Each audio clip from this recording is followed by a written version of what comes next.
சாப்பிடுங்க. மதியானம் செஞ்ச சோறு கூட்டு பொரியல் எல்லாம் கிடந்துச்சா, அதனால அதையே சூடு பண்ணி வச்சுக்கோங்க. அதனால என்ன ராணி சாப்பிட்டுட்டா போச்சு. ஆமா, பிள்ளைங்க ரெண்டும் எங்க காணோம்? சாப்பிட்டுச்சிங்களா இல்லையா? அதெல்லாம் சாப்பிட்டாச்சுங்க. கவின் பையன் படுத்து தூங்கிட்டு கிடக்கான். பூமாரி படிச்சுட்டு கிடக்கா. சாயங்காலம் வெறுப்பா கிடக்குது, ஏதாவது சாப்பிடும் போல கிடக்குதுன்னு சொன்னச்சா, அதை வீட்டுல இருந்து உருளைக்கிழங்கு வச்சு பஜ்ஜி செஞ்சு கொடுத்தேன். அந்த தட்டில் கிடக்கு பாருங்க, உங்களுக்கு தான் எடுத்து சாப்பிட்டுக்கிடுங்க. அடே உருளைக்கிழங்கு பஜ்ஜி. அவன் நீ சாப்பிட்டியா? நாங்க எல்லாரும் சாப்பிட்டுங்க. சாப்பிட்டு போதும் உங்களுக்கு ஒரு 4 எடுத்து வச்சிருக்கேன். இருந்தாலும் இம்புட்டு எதுக்கு? எனக்கு 2 மட்டும் போதுறா, நீ 2 எடுத்துக்க. சரிக்கா, சோத்துக்கு வச்சுக்கிட்டு கடிச்சிட்டு சாப்பிடுவீங்கன்னு கொடுத்தா நீங்க எனக்கு கொடுக்குறீங்க. நாங்க எல்லாரும் சாப்பிட்டாச்சுங்க, நீங்க சாப்பிடுங்க. நானே வேலை விட்டு வரவையில் ஏதாச்சும் வாங்கிட்டு வரலாம் தான் பார்த்தேன். சரி, அதுக்கப்புறம் என்ன தோணுச்சோ தெரியல, அமைதியாக வந்துட்டேன். நல்ல வேலை வாங்கிட்டு வந்தால் அத்தனை வீணாக போயிருக்குமோ. வீட்டில் ஏதாவது சோறு கூட்டு பொரியலாம் கிடக்கு, பஜ்ஜி வர நீயே செஞ்சிருக்க. அது வாங்கிட்டு வந்தால் பணம் தான் வீணாக போயிருக்கும் போல. இனிமேட்டு எதுவாச்சும் வாங்கணும்னு நினைச்சீங்கன்னா உடனே போன பட்டு சொல்லிட்டீங்க, அப்பதானே எனக்கும் தெரியும். அதுவும் சரிதியா. என்ன ராணி? ஒன்னும் இல்லைங்க, சாப்பிடுங்க. ஏதோ சொல்ல வர மாதிரி இருக்கு, என்ன விஷயம் சொல்லு. சாப்பிடும்போது எதுக்கு, அதனால சைலண்டா சாப்பிடுங்க. பிறகு வேணா சொல்லுதேன். அவ்வளோ பெரிய முக்கியமான விஷயமா? என்னன்னு சொல்லுமா. அது வந்துங்க, அத்தியோட கம்பளை அடகு வச்சிருப்பாங்க போல. அங்க வீட்டுல ஒரே கலவரம் ஆயிட்டான். நீ என்ன சொல்ற ராணி? ஆமாங்க, நம்ம வீட்டுல மளிகை சாமான் எதுவும் வாங்காம வச்சிருந்தோம்ல, இந்த விசேஷம் வருது, அதனால விசேஷத்துக்கு வாங்கின மளிகை சாமான் எப்படி உடச்சிருது மீதியாவும் பிறகு வேணுன்றதை பார்த்து திட்டமா வாங்கிக்கலாம்னு சொல்லிக்கிட்டு வீட்டுல இருக்கிறதோட அப்படியே விட்டுட்டோம்ல. அதனால வீட்டுல இருக்கிற மளிகை சாமான் தீந்து போச்சு போல. அவங்க கைச்சலுக்கு காசு பத்தலன்னு காதுல வச்சிருக்க கம்பளை கொண்டு போய் அடகு வச்சுட்டு எல்லாத்தையும் வாங்கியிருக்காங்க போல இருக்கு. இந்த ராதா தான் கம்பளை அடகு வைக்கிறது கொண்டு போயிருப்பா போல இருக்கு. 15,000 ரூபாய்க்கு வச்சிருக்கா போல. 15 ரூபாயில 5,000 ரூபாய்க்கு மளிகை சாமான் வாங்கியிருக்கா, 5,000 ரூபாய்க்கு பட்டுப்பட வாங்கியிருக்கலாம் பாத்துக்கிடுங்க. அதனால ஒரே கலவரமா ஆயிட்டான். உனக்கு யார் இந்த விஷயத்த சொன்னது? அது செல்லத்தை பெரியமா இருக்காவல, அத வசந்தியோட அத்தை மாமியார். அவங்க இதே வீட்டுக்கு போயிருப்பாங்க போல. காலையில உங்க அம்மா இங்க சத்தம் மட்டும் பண்ணாவல, அதனால அதை கேட்கறதுக்காண்டி அங்க போயிருப்பா போல இருக்கு. அங்க போனதே இந்த விஷயம் அவங்களுக்கு தெரியும் போல இருக்கு. வசந்தி கிட்ட சொல்லியிருக்காங்க, வசந்தி என்கிட்ட சொல்லியிருந்தா.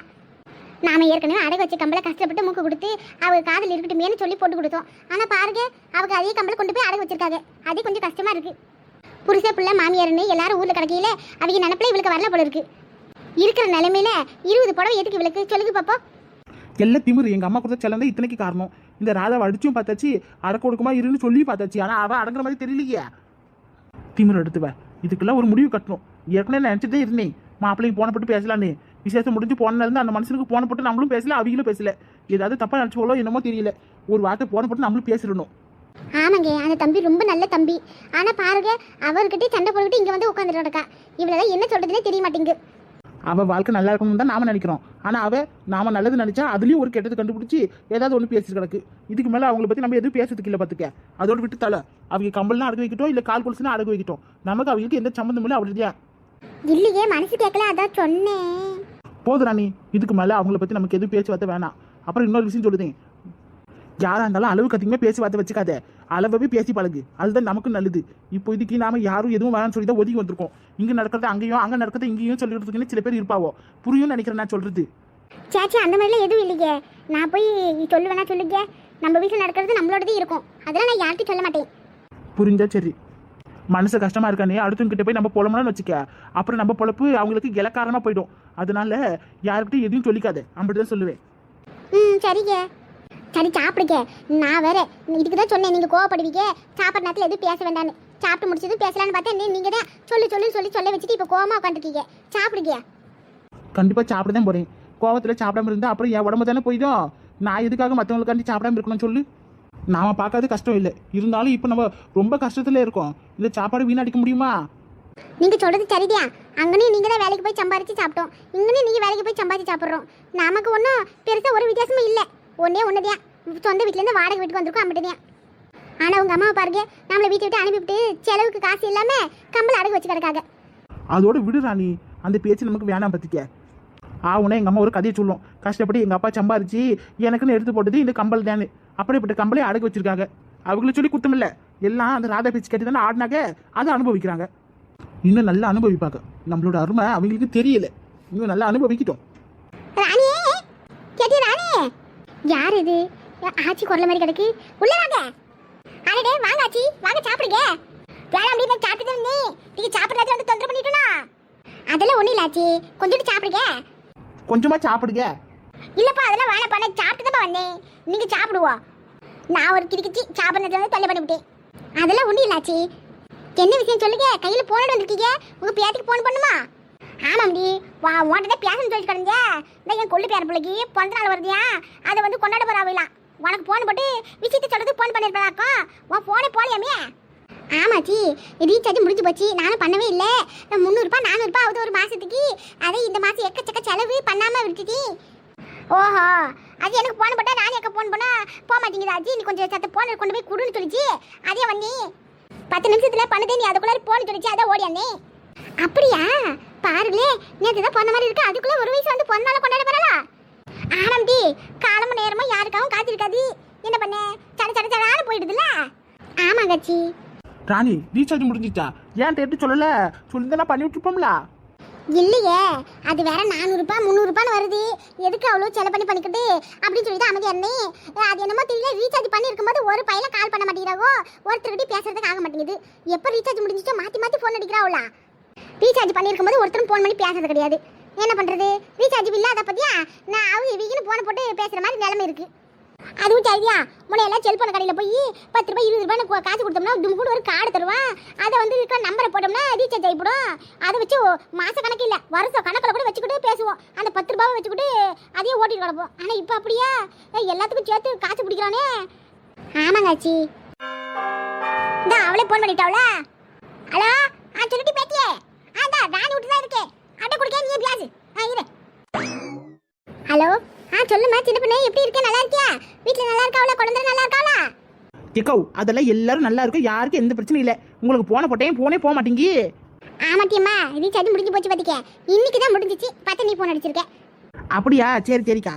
இந்த வெள்ளிக்கிழமை என் அவனுக்கு வந்து வருஷம் பிறந்த நாள் கொண்டாடலான்னு முடிவு பண்ணியிருக்கோம். சிம்பிளாக தான் வீட்டில் விசேஷம் வச்சுருக்கோம். பெருசாக நம்ம யாரையும் கூப்பிட்டு பண்ணலை. அக்கம் பக்கத்தில் ஒரு 4 பேர் நமக்கு தெரிஞ்சவங்க அம்பிட்டியா. அதனால வந்துருங்கக்கா. சரிம்மா வரேன். வெள்ளிக்கிழமையா? சரி மதியானமா? சரிம்மா. அண்ணா கட்டி சொல்லிட்டு பிள்ளைங்களே கூட்டிகிட்டு வந்துருக்க. சரிம்மா சரி. அதை சொல்கிறதுக்காண்டி தான் கூப்பிட்டேன். வசந்தி அக்காவுக்கு ஃபோன் போட்டேன் ரிங்கு போச்சு எடுக்கவே இல்லை. ஏதாச்சும் வேலையை கிடப்பாளாக்கோ இல்லாட்டி சாப்பிட்டு விட்டு படுத்துட்டு இருப்பாளோ என்னமோ. நான் பார்த்தா அவகிட்ட சொல்லுதே. சரிம்மா சரிந்தா ஆச்சிக்கிட்டு போட கொடுக்குவா. சரி அப்படியா சரிம்மா சரி. ஹலோ எடி திருட்டி ஆச்சி சின்ன பொண்ணு வச்சுட்டா போனே. அப்படியா சரி நான் கூட லைனில் இருக்காளோ நினச்சிட்டேன். அதான் வெள்ளிக்கிழமை குழந்தைக்கு பிறந்த நாள் வரேன்னு சொல்லிட்டு இருந்தா சரின்னு சொல்லிட்டு இருந்தேன். சரிடி சரி சாப்பிட்டு போடுவா. நானும் கிளம்புறேன். ஆச்சி இருக்கேன். இந்தாக்கா இந்த பஜ்ஜி எது சாப்பிடுங்க. பச்சியா வேற வீட்டு நேரத்தில் என்ன பொருள் சாப்பிட்டா எனக்கு சரிக்கா சட்டியா நீங்கள் சாப்பிடுக்கடி. பிள்ளைக்கு ஆசைப்பட்டுச்சேன்னு செஞ்சு கொடுத்தேன். இந்த சாப்பிடுக்காச்சு 1 போல எடுத்துக்கிடுங்க. உடம்புக்கு ஒன்றும் ஆகாதுல்ல. வீட்டில் தானே செஞ்சுது. ஆமாம் ஆச்சி எடுத்துக்கோங்க. அது என்ன பண்ணீங்க? சரி சரி நான் எடுத்துக்கிறேன். சரிம்மா சரி பண்ண போயிட்டு வரேன்னா. சரி காச்சி. ஏமா என்ன பழகு என்னாச்சு? ஏன் பட்டி கோபம் இருக்க மாதிரி தெரியுது? குழந்தை எங்க? அவளை இப்பதான்ப்பா தூங்க வச்சுட்டு வரேன். தூங்கிட்டு கிடக்கா. என்ன விஷயப்பா? ஏமா உன் மருமவ சே அவன் மருமவன்னு சொல்றது கூட எனக்கு மனசு வர மாட்டேங்குது. அந்த ராதை என்ன காரியம் பண்ணிருக்க தெரியுமா? என்னப்பா என்னாச்சு? நீ சொல்றது எனக்கு ஒண்ணு விளங்க மாட்டேங்குதுல. கொஞ்சம் விளங்குற மாதிரி சொல்லு. ஏமா அவளை திருந்தவே மாட்டேமா. நானும் இப்ப திருந்துவா அப்ப திருந்துவான்னு நினைச்சு என் கோவத்தை காட்டாம குழந்தைக்காண்ட அமைதியா இருந்தேன். ஆனா அவ சே கோல் முட்டி அடுத்து உங்க குடும்பத்தை பிரிக்கிறதுல இவளுக்கு எப்படி ஆர்வமா தெரிய மாட்டேங்குது. நம்ம கூட பேசக்கூடாது நீ வேணாம்னு சொல்லிட்டு வந்ததுக்கு அப்புறம் நம்மளை பத்தி ஏதாவது ஒரு அக்கறையா தெரிஞ்சுட்ட பத்தியா? அவ அவங்க அம்மா வீட்டுல சந்தோஷமா இருக்கா. அதுவும் அங்க இருக்கிறவங்க வெளியே அனுப்பிட்டு இவன் மட்டும் நல்லா ராஜ வாழ்க்கை வாழ்றா பாருங்க. என்னப்பா சொல்ற? ஆமாமா உலக மாமாவும் ராணி அக்கா அவங்க எல்லாரும் குடும்பத்தோட வெளியே வீட்டை விட்டு போயிட்டாவலாம். தனியா வீடு எடுத்து வாடகை எடுத்து இப்ப அவங்க தங்கியிருக்காங்க போல இருக்கு. இப்போ அந்த வீட்டுல அவங்க அம்மாவும் பொண்ணும் மட்டும்தான் அவங்க ராஜ்யம். இப்ப அவங்க 2 பேரும் ராஜ்யம் தான் அந்த வீட்டுல நினைச்சிருக்கு. என்னப்பா சொல்லுத? எப்படிதான் அவங்களுக்கு மனசு வந்துச்சோ தெரிய மாட்டேங்குது. இவர் அவளுக்காண்டி எவ்வளவு நாள் பண்ணியிருப்பாரு. கொஞ்சம் கூட நன்றியே இல்ல பாருங்க. கூட பிறந்த அண்ணன் குடும்பம் கூட அவளுக்கு எந்த ஒரு அக்கறை இல்லை. அவங்க வெளியே அனுப்பிவிட்டு இவ அவங்க அம்மாவும் சேர்ந்துட்டு அந்த வீட்டுல உட்காந்து சந்தோஷமா இருக்காங்க. அட கடவுளே கை கொண்டு வச்சுக்கிட்டு என்ன கஷ்டப்படுதா அவளே தெரியலையே. இவளுக்கு ஏன் இப்படி ஒரு கேவலமான புத்தி? நீங்க இருக்கும்போது எனக்கு மாமியார்ன்ற மரியாதை கொடுக்கல. நானும் சரி போனா போது ஏதோ அமைதியா கிடந்தேன். ஆனா இவ எல்லா வேலையும் என் தலையில கட்டிட்டு அவர் நல்லா சொகுசா இருந்தா. சரி சின்ன பிள்ளை எதுவும் சொல்லக்கூடாது நானும் அமைதியா கிடந்தேன். இப்ப பார்த்தா இப்படி ஒரு காரியத்தை பண்ணியிருக்கா. இதுக்கு அவங்க அம்மாவும் கூட்டு கலவனியா? செவில 4 ஆறு அரைஞ்சி உன் புருஷனோட போய் வாழுன்னு அந்த அம்மா சொல்லியிருந்தா இந்த அளவுக்கு வந்திருக்குமா சொல்லி பார்ப்போம். அவங்க அம்மாவும் தெரியல அந்த பொண்ணும் தெரியல போல இருக்கு. ஒரு உலகத்துல பொண்ணே இல்லாத மாதிரி தேடி பிடிச்சி உனக்கு போய் இவளை கட்டி வச்ச பாரு என்ன சொல்லணும். இப்போ வாழ்க்கையே இப்படி ஆயிப்போச்சு. புள்ளைய வச்சுக்கிட்டு நீ தனியா நிக்கிறேடப்பா. சொந்தத்துல எவ்வளவோ பொண்ணுங்க இருந்துச்சு. சொன்னப்பெல்லாம் வேண்டாம் சொந்தமே வேண்டாம் அசலதான் பொண்ணு எடுப்பேன்னு சொல்லி அடம்பிடிச்சியே.